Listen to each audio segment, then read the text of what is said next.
I want to be thankful and grateful every single day for everything I have and everything I don't have.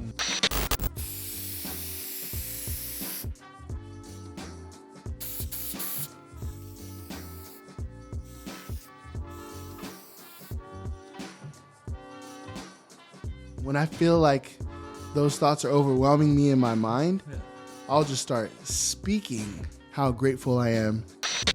Hey everybody, welcome. Today we have an awesome podcast. I got a great friend here, Mr. Pej. How you doing, man? What's cracking? I'm good. What's happening? Man, I'm so glad to have you here. Good to be here. You know, this is going to be a cool one because usually we just get everybody's story. We got your story, I think, a couple times, a couple different aspects of it. Mm-hmm. But I know it's Thanksgiving season, so today we're going to talk a little bit about gratitude and recovery. And I like that. I want to touch on how to stay thankful when you're in the middle of your process. How to stay thankful when you're in the middle of the beginning process of recovery or being in recovery for a while? Just being in it. And also we're going to talk about different parts of it, like the beginning, the middle, even how to stay thankful when things aren't going your way.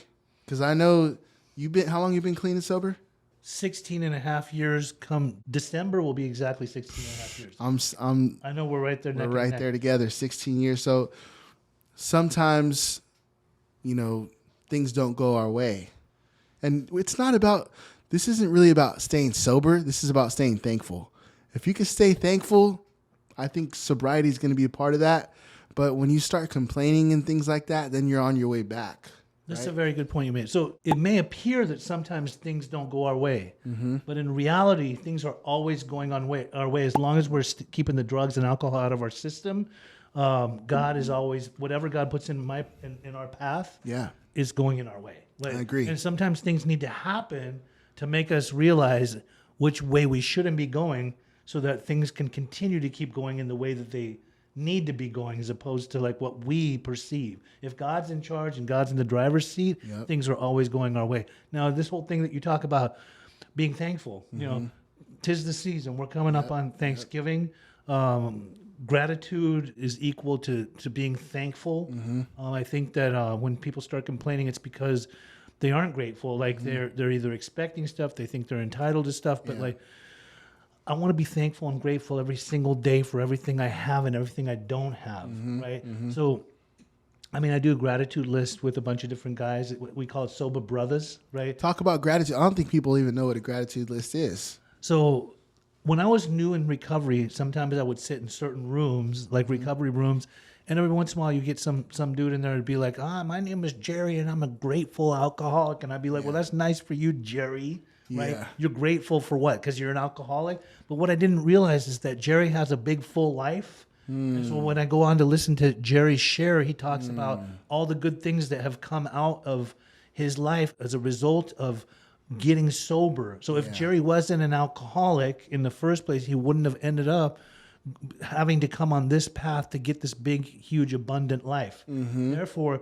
when Jerry says he's a grateful alcoholic, it's because he wouldn't have, if he had just been a depressed fool that had alcoholism but never actually got sober, he'd never be able to cherish the life he got. So gratitude is when you're appreciative of what you have.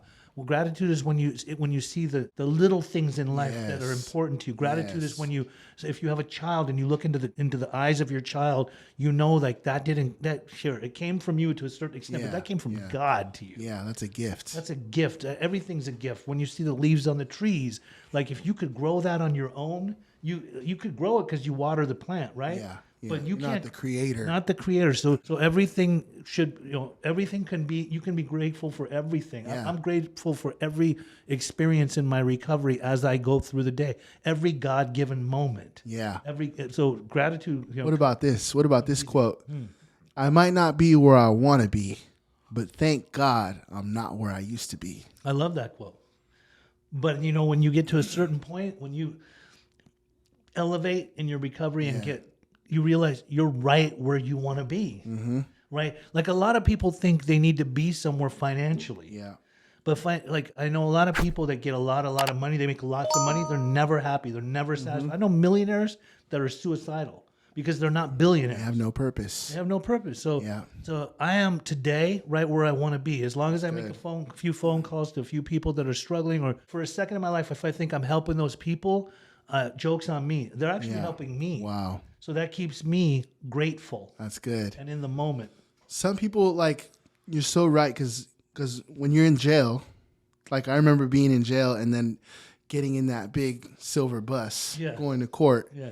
And when you're in that bus, you see somebody waiting at the bus stop. You're like, man, I wish I could be waiting at the bus stop. I miss or you those see days somebody roaming around. You're like, I wish I could be roaming around. I miss those days of freedom. Right? Yeah. And then when you're at the bus stop, you're like, oh man, I wish I had that bike. Right. And when you get the bike, you're like, oh man, but look at that guy's car. Mm-hmm. So it could be nonstop. It could be nonstop. You know what? People that are in jail can find gratitude for things in jail. Yeah. Example. Let's say, for example, like you don't have a pillow, right? Yeah. But somehow when you're in there, you've realized that if you take a roll of toilet paper, Roll of toilet paper. and you somehow like roll it up with something, that could work as a pillow. Yeah. So you could become grateful for the fact that you have more of a soft spot to put your head on, Yeah. as opposed to not, right? Yeah, yeah. Or when you get a spread, or if you get some commissary, or sandwich. somebody puts some money on your books, right? 'Cause Yeah. none of those old school so-called friends are going to put money on your books, but when the family sends $20, that goes a far way in jail, right? So when you get that stuff, you could become grateful for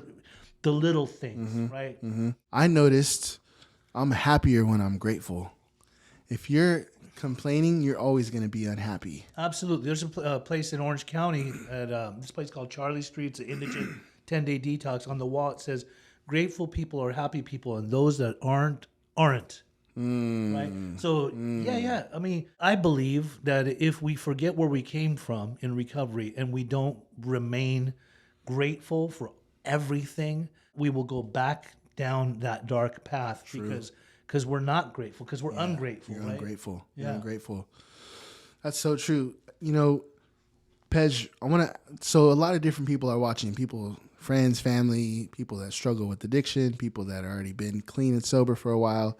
But I want to focus real quick on people that are in the beginning of their recovery and they start complaining and they start saying, oh, like the victim mentality comes, like, oh, if it wasn't for this person, then I would be here. If it wasn't for my therapist, then I would have a job. Or if it wasn't for my sponsor, then I would be further along. Different things like that. But how can gratitude fight negative thoughts that lead to relapse? So people that are complaining, so there's a lot of ways of interpreting somebody that's ungrateful in early recovery. You know, the thing that keeps us out there can be called many different things. It can be called the disease of addiction. It can be called the ego. Yeah. It could be called alcoholism. However you want to dress it up, it can be called the devil. Sometimes the devil whispers in your ear, right? Yeah, It whispers in your ear to go get high. It whispers in your ear to put that needle in your body, to put that pipe in your mouth, to put that liquor in your body. So when you get into recovery, I believe the disease of addiction sleeps with one eye open. In other words, the beast is just waiting for you. Yeah. It's waiting for you to build enough of a case to get out of the recovery process. So people will go to rehabs, they'll go to sober livings, they'll go to some place where the disease is over here saying, yo, like, check it out. You got enough information over there. But this is about me and you. Yeah. Like, me and you need to go do some more dancing. You don't need to hang out with those people. Forget that guy. That guy's going to keep talking about recovery to you. Yeah. We got some things to take care of. You need to go hang out, and because your kids, what about your job? So you're going to make up all these excuses, and you're going to complain about the place. The beds are too hard. The food sucks here. All of these different things.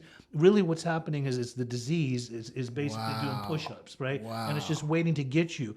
So the best way to redirect a person, this is what I do, because I have sober livings. Best way to redirect a person that's ungrateful is basically call it as I see. I'll be like, you know what?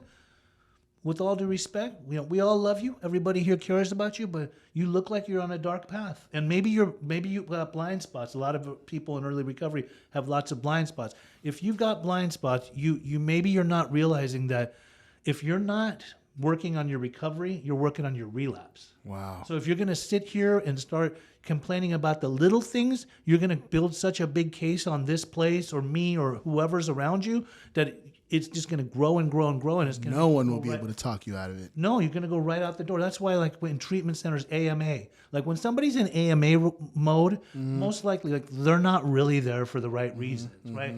They're coming up with a world of excuses to be able to go do whatever they're supposed to do outside of there, but they're not really treating the alcoholism or the addiction, right? Yeah. But when a person gets real with themselves, like when you can actually tell a person, yo, like, check this out, you sound ungrateful. Yeah. Why wouldn't you be grateful? I mean, weren't you just doing fentanyl? Weren't you like dying in the street? Weren't you overdosing? Weren't you putting your life on the line? It's give them a wake up call, because you may be the voice that is able to get past the beast that's within that person to maybe, hopefully, God willing, have a wake up call. Yeah. You think about this, Isaac. We know lots of people that overdose and die. Okay, so people that have been in the path of recovery, people that have heard messages from messengers, what kills them? What kills them? Their ego kills them. Yep. If you play with fire, you will get burned. You will. So if these people, like, you tell them what's good for them, they have the choice then when the rubber hits the road, that if something's in front of them, they can either say, I'm not going to touch that. Like, I know what happens here. I've gotten to a point where I know the magnitude of my disease when I'm out there. Therefore, I need to be in here 100% and resist that, and I don't want to touch it. You want to put a silence all the way to the voice that's negative that brought you in that path in the first place, and truly find the best version of yourself. And a person with an attitude of gratitude will make it. I like that. They'll always make it. I've always seen that. When people are really grateful for the little stuff, they don't need all the big stuff. Personally, this is what I think. If you got 3 meals a day, and you have Hots in a cot.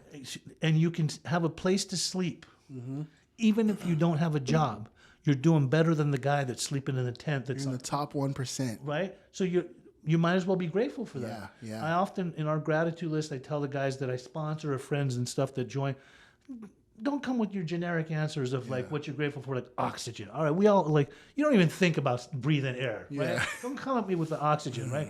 Talk about some deep stuff. How about this? Some good oxygen. I'm grateful for redeveloping a relationship with my mother. Yeah. Who I used to scare, who was like worried. She'd wait up all hours of the night, like wondering if her son's gonna die. Now she talks to me. Now we get to kick it together and like look in each other's eyes, and she gets to have a sober son. That's something to be grateful for. Yeah. It's the little things, man. Yeah, I like that.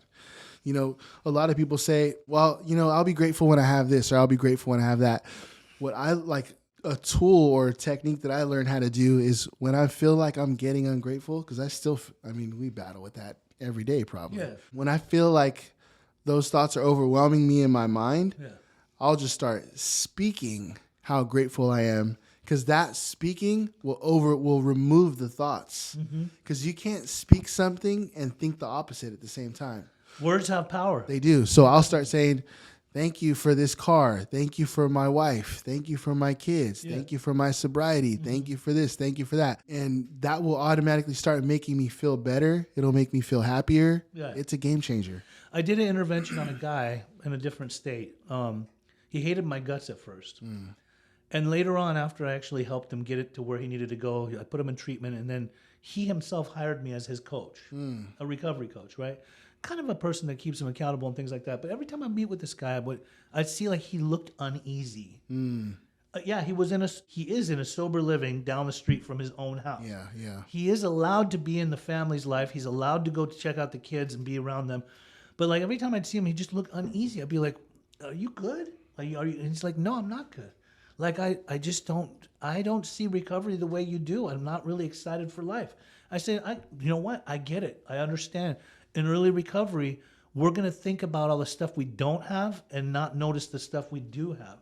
I said, there are some fathers who the wives won't let them see their kids. I know a guy that had 10 years sober. His wife still wouldn't let him have the kids in his life in any capacity. Wow. Right. So for him, I said, whenever you go to your house, think about your little daughter and the other 3 boys. When you walk in the room, you're their hero. You're their everything, right? View them, go view yourself, give yourself positive affirmations, look in the mirror every morning, tell yourself positive things, like verbally, say it to yourself, and it'll uplift your spirits, and view yourself the way your little daughter and your 3 boys view you. View yourself that way, become your own hero, not in an egotistical fashion, but in the purest, most perfect way that God created you. That's good. I love that. That's so good. View yourself. View yourself as a good human, because we are good humans. You are. Don't be so hard on Don't yourself. be so hard. We're our own worst critics. That's good. That's good. Believe in yourself. So those are a couple of things, a couple of techniques. What are some techniques we could practice to remain grateful in tough times? Well, I don't know. So there's a lot of people that have faith in a higher power, faith in a God, and then there's some people that don't. Those are the fun ones to actually, for me to work with, is the atheists and the agnostics. Yeah. I was one once, or at least I Me too. pretended like I was. too. But in reality, I think for those that do have a faith, I don't care what religion you're from or whatnot, I believe the power of prayer and meditation goes very far. And if it starts in the top of the morning and you're trying to connect to the higher source, usually, like a lot of people will hit their knees. I believe that's a very good way of humbling yourself to your higher power, because you're submitting and you're just asking, God, higher source, Buddha, Allah, whatever. What do you have in store for me today? Show me how I can be effective and usefulness throughout my day. When you're separating yourself from whatever the creator is, later you realize the creator's within. So you're really not separating yourself all throughout your day. You just realize that God has a plan. Yeah. And it ain't mine. Like if I tell God, what is that funny saying they say in recovery? Like, tell God your plan and watch your higher power laugh at you, right? Yeah. Because if I try to do things selfishly and do things for gain, personal gain, and all this stuff that I think is going to uplift me, I will always be disappointed. If you want to make God laugh, then just tell him your plans. Tell him your plans, right? So here's another thing. Like, I know this, like for me, and this isn't just from the 12-step world, but like, there's two different styles of living. There's 3D living, third dimensional living, which is all material, right? That's basically everything that shiny stuff that I think is going to fill me up. And then there's the realm of the spirit. And that's that fourth dimensional living. Real. So if I got nice cars, right? And I got that stuff from recovery, but like nice cars cost a lot. Nice cars have high insurance. Nice cars, the gas is even high. You have to like put nicer gas or better gas, right? None of that stuff fills me up. A nice house doesn't fill me up. A nice girlfriend that's hot and all that stuff doesn't fill me up. If I'm in that realm of the spirit and that's the richest a person could feel. Yeah. That is like, for me, when God is in charge and I'm going in God's direction, nothing can touch me. Nothing can affect me. I can walk through fire, right? Yeah. Like it's all good. It's true. But when I be stuck in that third dimensional living where give me, that's going to fill me up, that's going to fill me up, it's never enough. And that's why people don't be grateful. I'm grateful today for my relationship with God. That's good. I love that. Like, what about staying away from complainers or staying away from people that aren't grateful? Because, like, tell me who your 5 closest friends are. I'll tell you where you're going. If you're hanging around with people that are excited about life, they're happy, they might not have everything, but at least they know they're on the right path, versus people that are like complaining about this and complaining about that, that jumps on you, and then your whole attitude changes. Well, that depends. I mean, I have to differentiate my close friends. Yeah. Who I can kick it with and have really meaningful conversations because we're both on sobriety paths. I have a few friends that aren't sober, but we have very deep conversations. Yeah. But when they tell me things that they're going through, I like to listen. Like, this is what I think. And also because of the line of work I'm in and the people that are around me, I don't really try to separate myself from people. If I see that somebody's a complainer, I realize like that person is having that person's experience at this time in that person's life. So I can either redirect, I can give them my input. I can't change them, right? Yeah. But I'll tell you this right now. The more I listen, the more I be around you, the less I think about me. The more I listen to you, the more I learn about me. So I can see if someone's a complainer, how I used to be a complainer too.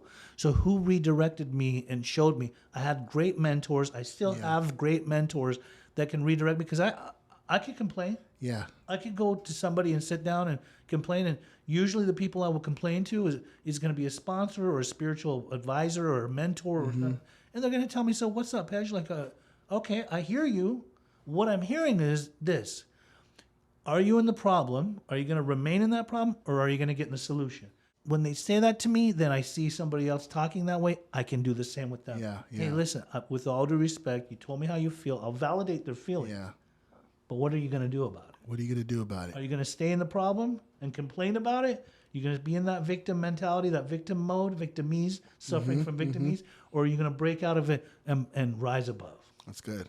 All right, we're about to wrap it up, but a lot of people struggle with staying sober for the holidays. Yeah. So let's give us a little bit of tips. Like, how can you stay sober for Thanksgiving?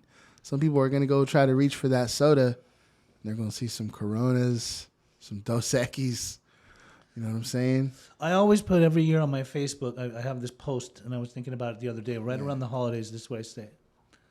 Big ups. Here's to the people in recovery who are able to be present with their family and aren't resorting to the bathroom, playing Russian roulette with their lives, and now you can actually be amongst your family members. Listen, if you had a drinking problem and your family's drinking still, they didn't have the problem. You did. I'm hoping that you're working on recovery enough to know the magnitude of your illness and not partake or want to go or to be tempted to do it. Holidays shouldn't be a time of year where people put their recovery at risk. Right. You know why? Because when I was using and drinking, every day was a holiday. It was. I was partying like a rock star, like it was 1999, like New Year's Eve every single day. So it's like all of a sudden, because Thanksgiving rolls around or Christmas rolls around or New Year's rolls around, I suddenly put my recovery on the back burner. No, man, this is the time of year where I can be festive. I don't have to drink. I don't have to use to have a good time. And actually, I invite the holidays into my life, and I'm going to enjoy them. Yes. Y'all can do your drinking and stuff like that. I don't care. That's your life. I'm gonna do my thing, right? I'm gonna enjoy myself. As a matter of fact, I like to people watch, so it's fun to watch a few people that might be drinking around me and seeing as they go from one drink and looking a certain way to the next one. And like, it's one thing to be like buzzed, inebriated, annihilated, like drunk, right? The stages of a buzz. Stages of drinking. I don't know if you agree with this, Pej, but a big belief I have is if you're struggling with drinking and you're still trying to get sober and stay sober, and your whole family drinks, you might have to go hang out somewhere else for the holidays. That's how it was for me. Like I didn't have the ability to be around it, and I knew that about myself, so I was just going to put myself in a different environment. I don't know what you think about that. What's your take? When I was newly sober, because I was so used to partying all the time, or, you know, my head was like going like a hamster wheel. So luckily, you know, I got involved in the 12-step world, and I would hear about marathon meetings, and I would go and That's good. I'd go to like certain meetings that were going all night long, and there it was like one meeting per hour.